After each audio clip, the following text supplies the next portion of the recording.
been really fortunate to hunt with some of the best turkey hunters and turkey callers out there.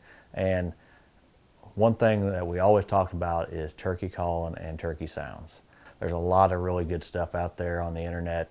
I had always wanted to put together a really good sound file list, but as a videographer, I also wanted to get all those sounds on camera with the hen sitting there talking, or the gobbler, or the jake, or whatever is going on. And the reason I wanted to do that is context.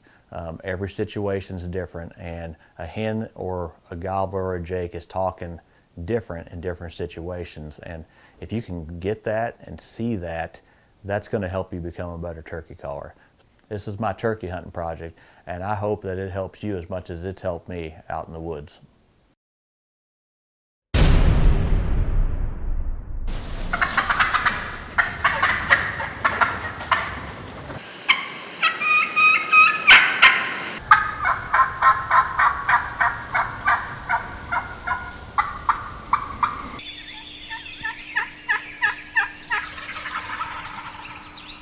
Well, that was fun.